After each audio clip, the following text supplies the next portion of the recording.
Kristy, good to see you. What are we talking about Likewise. this week? Oh, wow. Why don't we start with the jobs report in the Oh, yes, US? please. Apparently, we added 172,000 jobs. But when you really look at all the data that's out there across multiple metrics like UPMG, ADP, what have you, and then the unemployment, it's basically no one's leaving the jobs because there is no jobs to go to. And so people are just, I guess we're back to quiet quitting. That was a term back a few years ago where that they stay there because there's no other recourse to go there. They So stay I'm very because they're suspect. terrified. Yeah, I'm very suspect of that number. What do you think? Yeah, I mean, I think people are scared to leave, right? So Right. they're sitting there, it's sitting there and in purgatory, just Yeah. not doing anything because the fear of leaving is too great. So break this down then, Kristy. Where's the trust issue? Well, it's across the multiple things. One, you trust is broken. People are just sitting in jobs just to keep a job because they know that there is an opportunity out there. We're seeing this data over and over. Unemployment has ticked up. A lot of jobs that they're saying are in healthcare, are in retail. Like these are not a lot of the tech jobs that have been driving the economy. So they're doing this quiet quitting again. The trust issue is also just with the numbers. Like, let's be realistic about what's happening within this economy that nobody seems to want to talk about. All Yeah. right. So, second potential trust issue, and I love the fact that an investment bank has done this, but Deutsche Bank has given our pet peeve a name: AI redundancy washing. Yeah. So, tell me about this. Basically, when you look at redundancy washing, you have all these quote unquote AI layoffs that are happening, right, to get rid of employees, but we really don't understand what the true returns are. And then you have employees who obviously don't want to be redundant, who are fighting and resisting. And so it's really come into me as to this whole conundrum as far as a whole organizational development structure that is not attainable within an organization right now because of the complete breakdown of what has been happening between layoffs, people staying, not being able to show the returns, and not really knowing which way to look up. I mean, I feel like that's how every org is thinking right now. Yeah, and they're gaslighting their employees, right? Right. Yeah.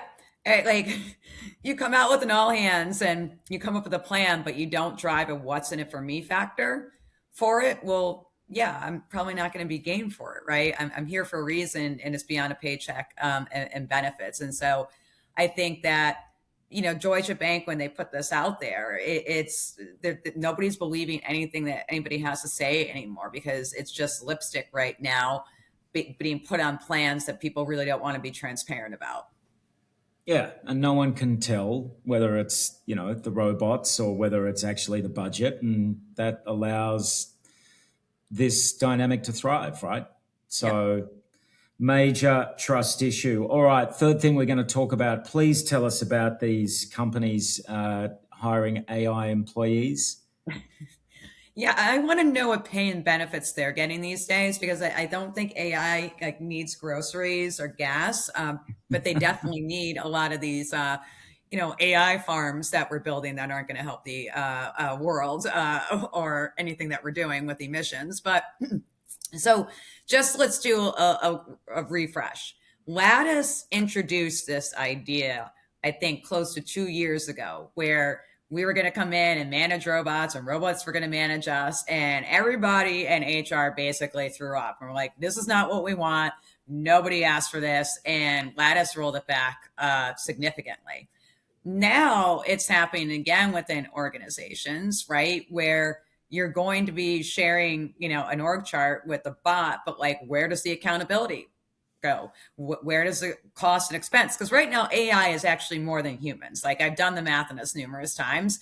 All those tokens, and I'll credit Lance on for saying this. We got a token maximum issue going on right now. It's adding up. People are blowing through budgets within 1 quarter as opposed to 1 year with their AI. And so again, it becomes the disposability of humans, but at what cost? And now they get to share an org chart with us, but they don't have the, Does AI have kids to feed, Tom? I don't know. Well, I Do don't know. you? Maybe one day. I mean, I think I mean, the biggest trust breaker for me, or the biggest issue working in a big corporate was when I felt like a number. I felt like a faceless cog in the machine. What better way to make people feel that than have them share an org chart with AI? Like, to me, it's just insane. Yeah, yeah, totally insane. I think even naming them is even more insane. Giving them job descriptions, like we could barely give ourselves job descriptions that are accurate, and we're going to give it to AI. So yes, I find it very entertaining. If I ever land on an org chart with a bot, I think me and you probably won't be friends. I think we're aligned on that one. Okay, so what do we do about this, Kristy? What are the answers? We can't just talk about the problems. What do we do? Right. So what we're seeing is three different stories all combining into one. Right now, the biggest gap within this country and within this world is our lack of human skills when it comes to communication, when it comes to transparency, when it comes to collaboration, when it comes to leadership, when it comes to EQ and also IQ, because AI is making us very stupid. And so we really, like everybody's talking about how much money they're going to put in bots, we need to be flipping the narrative about how much money we need to be investing in humans, right? We need to get back critical thinking and inference. We need to make sure that we're looking at the economy as a skills economy to monetize and not a bot commodity to monetize, or we're just going to be like bots are going to be selling the bots. I don't know how that's going to work out. So I think trust needs to come back, and it's really looking at how we build trust back. And a lot of it has to do with us really building our human capacity and connections, back to where they should be, which is, why we're at the top of the food chain, with critical thinking and Yeah. inference. And don't wait to the corporate offsite to put all your humanness into one basket. This has got to be done every day, consistently, meeting after meeting after meeting. Yes. No Kristy, trust falls. exactly. I love it. Kristy, thank you. Sounds like there are a lot of trust issues out there, and we'll do it again next week. Awesome. Thanks, Tom. Have a good one.